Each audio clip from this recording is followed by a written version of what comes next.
అనారోగ్యం, ఉద్యోగం, వ్యాపారం అప్పులతో బాధపడుతున్నారా? వెంటనే జేకేఆర్ గురువు గారికి కాల్ చేసి అపాయింట్మెంట్ తీసుకోండి. Hi viewers, India's largest digital media network Suman టీవీకి స్వాగతం. ప్రస్తుతం మనతో ఉన్నారు motivational speaker and Kinnera welfare society founder Nagachandrika అమ్మ. అమ్మ నమస్తే. అమ్మ నమస్తే.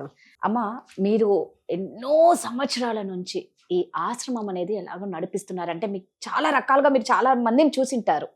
అయితే ఎందుకమ్మా చాలా మంది చదువుకున్న పేరెంట్స్ ఉన్నవాళ్ళు, డబ్బులు ఉన్నవాళ్ళు ఉన్నా కూడా వాళ్ళ పిల్లలు ఒక ఏజ్ వచ్చిన తర్వాత వాళ్ళకు భారం అయిపోయి ఆశ్రమంలో పెడుతున్నారు. అంటే ఆల్రెడీ పేరెంట్స్ చదువుకున్న వాళ్ళు కూడా ఉన్నారు, మంచి ఎడ్యుకేషన్ ఉన్న వాళ్ళు, బాగా డబ్బులు ఉన్న వాళ్ళు. పాపం అంటే వాళ్ళల్లో అవేర్నెస్ రావాలి అంటే ఎలాగా? అఫ్ కోర్స్ పిల్లలు ఏం చెప్తే ఇంకా వాళ్ళ ఆ ఏజ్ లో ఏం చెయ్యలేరు, కానీ ఏమన్నా ముందుగా వాళ్ళని జాగ్రత్త పరచుకోనికి ఏమన్నా ఉంటుందా? పిల్లలు ఎందుకు ఇలా అయిపోతున్నారు? పిల్లలు ఇంటి మొదటి నుంచి అట్లే ఉన్నారు వీళ్ళంతా కూడా. ఎందుకనంటే స్వార్థం అంతే. ఇది స్వార్థం ఎవరికి వాళ్ళు. ఇప్పుడు తల్లిదండ్రులకు ఉన్నంత ప్రేమ పిల్లలకు ఉండదు, వాళ్ళ పిల్లల మీద వీళ్ళకు ఉంటుంది అంతే. సో మనకు ఏమో పిల్లలు ఎప్పుడు ఎదురుగా ఉండాలా, మన పిల్లలు బాగుపడాలా, వాళ్ళ కోసం ఎంత త్యాగం చేయడానికి తల్లిదండ్రులు రెడీగా ఉంటారు. కానీ పిల్లలు ఎంతవరకు త్యాగం చేస్తున్నారు వాళ్ళ కోసం? త్యాగం చేయడం పక్కకు పెట్టి ఎక్కడ బాధ్యతగా ప్రవర్తిస్తున్నారు పిల్లలు తల్లిదండ్రులని. అసలు మరి ఎక్కువ వృద్ధాశ్రమాలు కూడా చాలా అయిపోయినాయి. ఒకసారి నేను అనుకుంటా ఉంటే ఎందుకు పెట్టానా అని అనిపించేది నాకైతే. ఆ ఆశ్రమం ఎందుకు పెట్టానా అని ఫీల్ అయ్యేదాన్ని నేను. కానీ అవసరం ఉంది చాలా. కానీ పిల్లలున్న తల్లిదండ్రులకు కాదు అవసరము, అది ఎవరు లేని వాళ్ళకి అవసరం అవుతుందని మేము పెట్టినాం. కానీ వచ్చే వాళ్ళంతా కూడా పిల్లలున్న తల్లిదండ్రులే వస్తున్నారు. బాగా చదువుకుని పిల్లలు చదివింటారు, పేరెంట్స్ చదివింటారు. చదువుకు దీనికి సంబంధం లేదు రాధా. బాగా చదువుకున్నారని గొప్ప ఉద్యోగం చేస్తున్నారు, డబ్బులు ఎక్కువ ఉన్నాయి, కానీ పేదవాళ్ళని ఏం లేదు. ఇప్పుడు పల్లెటూళ్ళలో ఎక్కడ చూసినా ఇది ఇంకా ఎక్కువ అయిపోయింది. నేను అనుకునే దాన్ని పల్లెల్లో ఉండదు, ఉంటాయి తల్లిదండ్రులు అట్లా వదిలిపెట్టారు అని అనుకున్నాను. కానీ ఇప్పుడు పల్లెటూళ్ళలో ఇంకా ఎక్కువైపోయింది, చాలా ఎక్కువైపోయింది. ఎందుకంటే వాళ్ళకి ఏం తెలియదు, చదువు ఉండదు ఎక్కువ, బయట ప్రపంచం అనేది ఎక్కువ తెలియదు. ఎంతసేపున వాళ్ళ ప్రపంచం వాళ్ళ వ్యవసాయం చేసుకోవడము, పనులు చేసుకోవడం ఇంట్లో, అంతేకాని బయట ఏం జరుగుతుంది అనేది తెలియదు. పిల్లల మీద మమకారం బాగా పెంచుకుంటారు వాళ్ళు. అసలు పిల్లలతోనే నా పిల్లలు అంతా వాళ్ళ జీవితం అంతా పిల్లల మీదనే నడిచిపోతూ ఉంటుంది అనమాట. కానీ వాళ్ళు పెళ్ళిళ్ళు అయిన తర్వాత, పెళ్ళిళ్ళు అయినాక అని అనుకుంటున్నాం, కానీ ఇప్పటి కాలంలో పిల్లలు ఎవరి లైఫ్ వాళ్ళది, ఎవరి ఆనందం వాళ్ళది అయిపోయింది. కానీ తల్లిదండ్రుల గురించి పట్టించుకునేది చాలా తగ్గిపోయింది. నేను చూస్తున్న ఎంతమంది బాధపడుతూ ఉంటారో తెలుసా. ఇంట్లో ఉండి కూడా వాడి ప్రపంచం వాడిది, వాడు సెల్ ఫోన్లు, వాడిని కంప్యూటర్స్, ఆటలు, ఫ్రెండ్స్. కనీసం నా కొద్ది రోజులు కలిసి ఉండే ఫ్రెండ్ మీద ఉన్నంత ప్రేమ తల్లిదండ్రుల మీద కూడా ఉండదు. ఇంకా ఒంటరిగా బతికే తల్లిదండ్రులు ఉంటారు, ఇద్దరిలో ఎవరో ఒకరు మిగిలిపోయి. అలాంటి వాళ్ళకి ఇంకెంత బాధ ఉంటుంది అని అంటే చెప్పడానికి లేదు అసలు. ముందు తల్లిదండ్రులు ఫస్ట్ నేను అనుకుంటే పిల్లల్ని మనము కంటున్నాం, కానీ పిల్లల్ని మొత్తం వాళ్ళే ప్రపంచంగా బతకూడదు అనేది నాకు తెలుస్తుంది. ఇప్పుడు వాళ్ళందరినీ చూసిన తర్వాత అనిపిస్తుంది అనమాట. ఎందుకంటే వీళ్ళకంటూ ఒకటి పెట్టుకోవాలి మొదటి నుంచి కూడా. ఒక డబ్బు కావచ్చు, ఆస్తులు కావచ్చు. వీళ్ళు ఏం చేస్తారంటే పిల్లలు ఒక స్టేజ్కి వస్తూనే వీళ్ళ ఆస్తులు కూడా వాళ్ళ పేరుతో రాసియడము, వాళ్ళకి ఇచ్చేయడము, వాళ్ళు మనం చూస్తారు కదా అని ఒక నమ్మకంతో చేస్తూ ఉన్నారు. కానీ ఆ నమ్మకము వమ్మైపోతుంది. ఇప్పుడు పెళ్ళిళ్ళు అయిన తర్వాత ఇక ఇంటికి కోడలు వస్తుంది, వచ్చిన తర్వాత ఇంకా స్టార్ట్ అవుతుంది. నాకు తెలిసి ఎక్కువ ఆడవాళ్ళ మధ్యనే వస్తాయి ఇవన్నీ కూడా. అంతవరకు ఆ ఇంట్లో పెత్తనము కావచ్చు, బాధ్యత కావచ్చు, అంత అమ్మ చేసింటది, అత్తయ్య ఇంటది. ఈమెడ కొత్తగా అడుగు పెడుతుంది. ఇప్పుడు ఏంటంటే ఆ బాధ్యత సంతోషంగా అప్పగించి వీళ్ళు ప్రశాంతంగా ఉంటే బాగుంటది. వీళ్ళకు ఉండే ఆ స్వతంత్రము అవిను వేరే వాళ్ళకి ఇవ్వడానికి, ఆ బాధ్యతలు వేరే వాళ్ళకి అప్పగించడానికి అత్తకి ఇష్టం ఉండదు, అది తీసుకోవడానికి కోడలకి ఇష్టం ఉండదు. ఇంకా అక్కడి నుంచి స్టార్ట్ అవుతా వస్తాయి అనమాట. అలా అని ఇంకా వాళ్ళు వేరే బయటకు వెళ్ళిపోవడము, వాళ్ళని వదిలేయడము, వెళ్ళిపోవడము సరిపోతూ ఉంటుంది. కానీ నాకేమనిపిస్తుందంటే తల్లిదండ్రులు వాళ్ళ జాగ్రత్త వాళ్ళు పెట్టుకోవాలి. డబ్బు ఏదైనా డబ్బు ఉంటే వీళ్ళు చూసినా చూడకపోయినా రేపొద్దున వాళ్ళ డబ్బు ఉందంటే ఎవరైనా మనుషులు పెట్టుకొని చేసుకోలేని పరిస్థితి వచ్చినప్పుడు, కూర్చుంటే లేని పరిస్థితి కూడా ఉంటుంది. ఒక గ్లాస్ మంచినీళ్ళు కూడా అందుకునే పరిస్థితి లేకుండా అయిపోతుంది ఇద్దరు.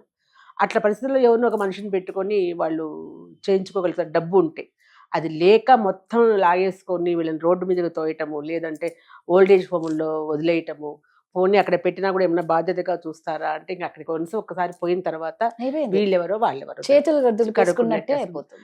మంచంలో ఉండేటప్పుడు నేను చాలా చూశాను రాదా. నాదంతా కూడా నేను చేసిన సర్వీస్ అంతా కూడాను లాస్ట్ స్టేజ్లో ఎవరు ఉంటారో వాళ్ళని, అలాంటి ఇప్పుడు లాస్ట్ అయిన తర్వాత పెంచి పెద్ద చేసి కన్నపిల్లల దగ్గర ఉండాలా అని అనిపిస్తుంది కదా. కానీ ప్రాణం పోయేటప్పుడు కూడా తిరిగి చూడరు. కొంతమంది రాను కూడా అస్సలు రాదు రారు. కదమ్మా, అక్కడ నుంచే మేము పంపిస్తాం, డబ్బులు అంతే, డబ్బు పంపిస్తాము బా. అనేవాళ్ళు కొంతమంది, అసలు ఇంకా డబ్బు కూడా అసలు పంపించని వాళ్ళు కూడా అసలు ఉంటారు. పలకరు కొంతమంది. ఆ. ఎంత మందిని మేము ఈ చేతులతో నేను శ్మశానంలో తలకొరువు పెట్టాను. తలకొరువు పెట్టడానికి కూడా రారు బిడ్డలనంటే. రేపు మాకు తలకొరువు పెట్టడానికి కావాలి పిల్లలు నిజంగా. అనుకునే వాళ్ళే ఎక్కువ మంది ఎక్కువ ఉంటారు. మంది ఉంటారు. ఎలా అనేసి అట్లాంటి ఆ లాస్ట్ కోరిక కూడా తీర్చలేకుండా అయిపోతున్నారు అనమాట. అదే పరిస్థితి అయిపోయింది ఇప్పుడు.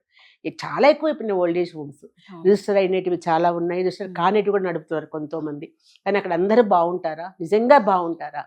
ఓల్డ్ ఏజ్ హోమ్స్లో చేరినప్పుడు అంత సంతోషంగా ఉంటారా? వాళ్ళు ఇంట్లో ఉన్నట్లు ఫీల్ అవుతున్నారా? ఇంట్లో పిల్లల దగ్గర ఉన్నట్లు ఫీల్ అవుతున్నారా? వాళ్ళు కూడా అంత బాధ్యతగా చూస్తున్నారా? ఎందుకు ఇప్పుడు స్వచ్ఛందంగా బయట ఎక్కువ మంది అయిపోయారు. పిల్లలు ఫారెన్కి వెళ్ళిపోతున్నారు, వీళ్ళిద్దరు ఇంట్లో ఉండిపోతున్నారు. ఇరుగు పొరుగు ఉండవు. కొంచెం పెద్ద బాగా ఉండేవాళ్ళు అయితే కింద ఒంటరి అయిపోతున్నారు ఇళ్లలో. ఏ దొంగ వచ్చాడు పని మనుషులు పెట్టుకున్న వాళ్ళు కూడా చంపేస్తున్నారు.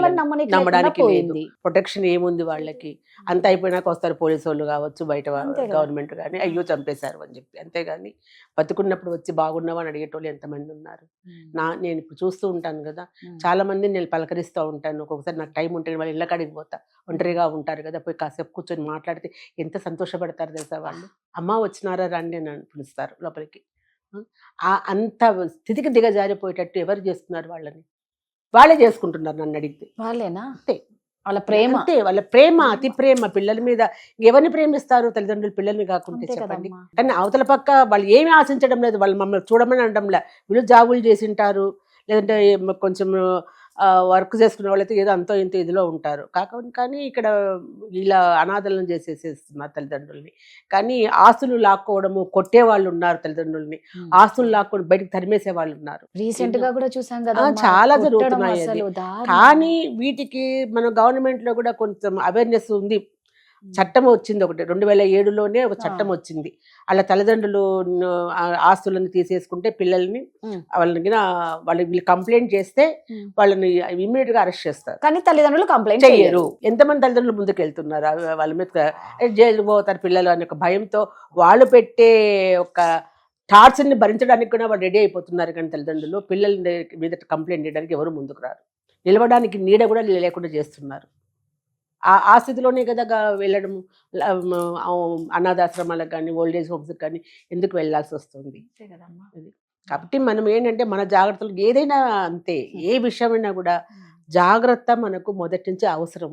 ఆ జాగ్రత్తగా ఉన్నప్పుడు మన తదనంతరము మమ్మల్ని ఎవరు చూస్తే వాళ్ళకే మనం ఆస్తులు రాసిస్తామని అన్నప్పుడే వాడు కూడా అక్కడ భయపడదు. ఒకటి ఏంటంటే తల్లిదండ్రుల ప్రేమలో ఎప్పటికీ మార్పు ఉండదు, అదే ప్రేమ ఉంటుంది. ఇక పిల్లలే మీరే నిజంగా ఒక ఇంజక్షన్ వేయాలంటేనే తల్లి చూడలేమమ్మ. స్కూల్కి వెళ్ళి పిల్లల్ని వదిలిపెట్టాలంటే బిడ్డ ఇంటికి వచ్చే వరకు తల్లి ఇట్లా తల్లడిల్లిపోతూ ఉంటుంది. ఆ స్కూల్ ప్రహరీ గోడల దగ్గరే ఉంటది. అలాంటి మీకేం అనిపించదా అట్లా అమ్మని చూడకుండా, అమ్మా నాన్నని ఇప్పుడు ఎక్కువైపోయింది రాదా? చాలా నేను చూస్తున్నాను కదా, అసలు ఎందుకన్నా మా పిల్లల్ని అనే బాధ వచ్చేస్తుంది. అసలు ఏం ప్రయోజనము వాళ్ళు ఉండి ఇంట్లో అని అనిపిస్తుంది. ఇప్పుడు స్వార్థంగా బతకాలి ఎవరైనా, అంటే మనం బాగా కొంచెం అతి స్వార్థం కాదు కానీ కొంచెమన్నా స్వార్థం ఉంటే రాదు. తల్లిదండ్రులు రాదు. ఇంకా మారాలి. తల్లిదండ్రుల ప్రేమ మారదు, పిల్లల ప్రేమనే మీద అంటాం గానీ ఏదన్నా మామూలే రాదు. సో మీరు అన్నట్టు ఆ చట్టం ఉన్నా కూడా దాన్ని వాళ్ళు పేరెంట్స్ తీసుకోకుండా అంత నరకం అనుభవించడానికి రెడీ ఉన్నా కూడా, అంటే రెడీగా ఉన్నారు కానీ అది పిల్లలు అర్థం చేసుకోవాలి. థ్యాంక్ యూ అమ్మా.